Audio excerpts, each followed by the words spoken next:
আসসালামু আলাইকুম। ফেসবুকে পাত্র চাই পোস্ট, আড়ালে চলে জুয়ার ব্যবসা, সাবধান হয়ে যাও যুব সমাজ। এই ভিডিওটি শেষ পর্যন্ত দেখবেন আশা করি। ইতালি ফেরত একজন মেয়ের জন্য ফেসবুকে পাত্র খোঁজা হচ্ছে। পাত্রীর বয়স 30-এর কাছাকাছি, নিজের নামে দোতলা বাড়ি সহ 4 বিঘা জমি আছে। ইতালিতে একটি কফি শপের মালিকও তিনি। সেই পোস্টে দাবি করা হয়েছে বিয়ের পর পাত্রকে তিনি ইতালিতে নিয়ে যাবেন। যোগাযোগের জন্য ওই ফেসবুক পোস্টের কমেন্টে দেওয়া হয়েছে একটি লিংক। কিন্তু মজার বিষয় হচ্ছে ওই লিংকে ক্লিক করলে সেটি বারবার চলে যাচ্ছে বৈদেশিক মুদ্রা, ফরেক্স লেনদেন, ক্রিপ্টোকারেন্সি বেচাকেনা এবং বিভিন্ন অনলাইন জোয়ার সাইটে। এ নিয়ে বিশ্লেষণ করেছে অনলাইন ভেরিফিকেশন ও স্বাধীন গবেষণা প্ল্যাটফর্ম ডিজমি ল্যাব। রোববার 29 সেপ্টেম্বর প্রকাশিত তাদের বিশ্লেষণ বলছে, গত জুলাই থেকে বিভিন্ন ফেসবুক পেজে অন্তত 35টি পোস্টে এই ইতালি ফেরত পাত্রীর জন্য পাত্র খোঁজার বিবরণ পেয়েছে তারা। এই পোস্টগুলোর বিবরণ মোটামুটি একই ধরনের থাকে। কোথাও বদলে যায় পাত্রীর বয়স, কোথাও জমির পরিমাণ বা পাত্রীর ছবি। পাত্র চাই পোস্টগুলোতে নানা ধরনের পাত্রীর বিবরণ পাওয়া যায়। এর মধ্যে 12টি বাক্য বা কি ফ্রেজকে নমুনা হিসেবে নিয়ে ফেসবুকে সার্চ করে মোট 430টি পোস্ট পেয়েছে ডিজমি ল্যাব।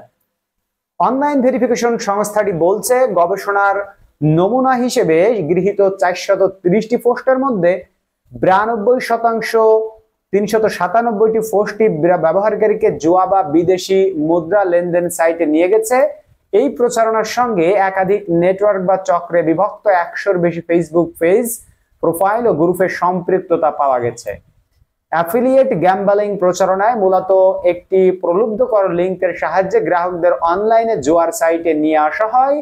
এই লিঙ্কগুলো রেফারেল লিঙ্ক হিসেবে পরিচিত, যার প্রতিটিতে একটি পরিচিতমূলক কি থাকে। রেফারেল লিঙ্কে কেউ ক্লিক করলে প্রচারণাকারী, যিনি এই স্ট্যাটাসগুলি দেন ফেসবুকে, যিনি এগুলো প্রচার করেন, সেখান থেকে আয় করতে পারেন। এদের মধ্যে কয়েকটি লিঙ্ক আবার ফিশিং বা তথ্য চুরির সাইটেও নিয়ে যায়। ডিজমি ল্যাবের ওয়েবসাইটে প্রকাশিত প্রতিবেদনে বলা হয়েছে, 430টি পোস্টে 11,000-এর বেশিবার শেয়ার হয়েছে। তাতে মন্তব্য পড়েছে 60,000-এর বেশি এবং 2 লাখের বেশি রিয়াকশন। পোস্টগুলোতে অনেক ব্যবহারকারী বিভ্রান্ত হচ্ছেন। সাইবার জালিয়াতির জগতে ছদ্মবেশে ডেটিং বা বিয়ের প্রলোভন দেখিয়ে ব্যবহারকারীদের ফাঁদে ফেলা হানি ট্র্যাপ নামে পরিচিত। হানি ট্র্যাপ যাকে বলা হয়।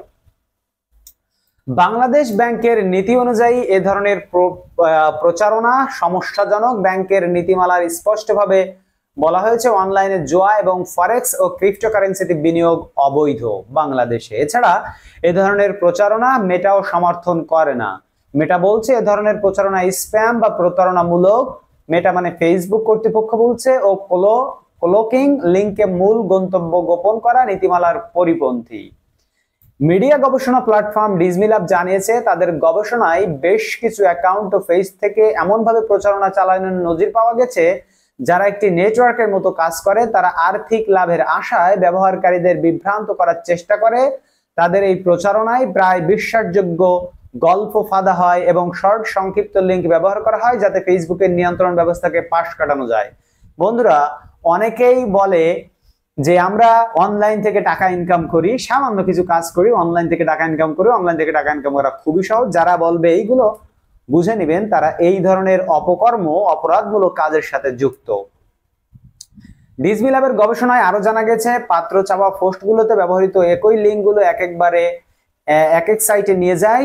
বেটিং সাইটগুলোর মধ্যে রয়েছে ক্রিকিয়া, জিতবাজ, বাবু 88, বাজি 66, BD6, SBT অনলাইন ইত্যাদি। এর বাইরে কোটেক্স ও পকেট অপশনের মতো ক্রিপ্টো ও ফরেক্স ট্রেডিং সাইট রয়েছে। প্রচারণার আসল লিঙ্কগুলোকে গোপন করতে টাইনি ইউআরএল, কাটলি ক্লিক লিঙ্ক এর মতো বেশ কিছু ইউআরএল শর্টনার দিয়ে লিঙ্কগুলো ছোট করা হয়ে থাকে।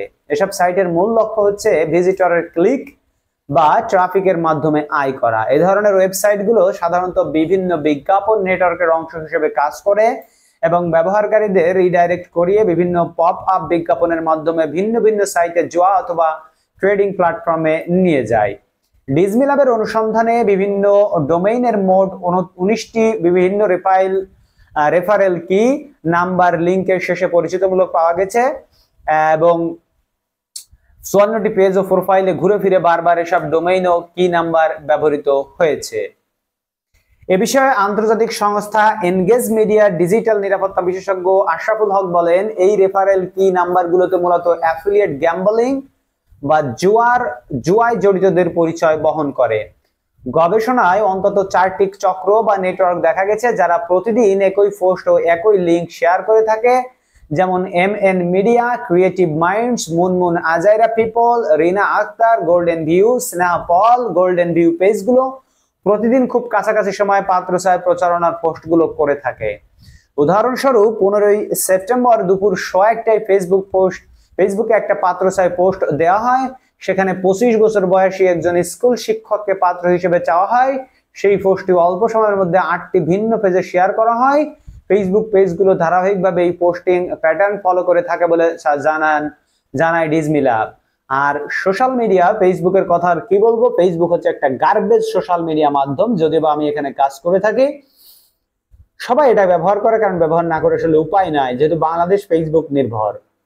এইখানে আপনারা কি করবে জানেন, যারা এগুলো করে থাকে তারা 10টা-15টা গ্রুপ ক্রিয়েট করে, এই গ্রুপে লাখ লাখ মেম্বার থাকে। তখন একটা গ্রুপে শেয়ার দেই, দেন আরেকটা আইডি দিয়ে আরো 5টা গ্রুপে শেয়ার দেই। ফেসবুক ভাবে এগুলো তো অর্গানিক ভাবে হচ্ছে, অথচ ভালো ভালো কন্টেন্ট যারা তৈরি করে তাদের কোনো শেয়ার নাই। বন্ধুরা, এই হলো ফেসবুকের কাজকাম, এবং এই ধরনের খপ্পরে আপনারা পড়বেন না। আশা করি ফিরেবার লিঙ্কে ক্লিক করার আগে এই বিষয়গুলো মাথায় রাখবেন। আমরা সবসময় আপনাদেরকে সচেতন করার জন্য প্রতিনিয়ত বিভিন্ন খবর আপডেট দিয়ে থাকি, এজন্য আমাদের চ্যানেলটিকে সাবস্ক্রাইব করে রাখুন। দেখাবেন ইনশাআল্লাহ পরবর্তী ভিডিওতে অন্য কোনো খবর নিয়ে। সেই পর্যন্ত আল্লাহ তাআলার অশেষ রহমতে আপনারা সকলে ভালো থাকবেন দর্শক। আল্লাহ হাফেজ।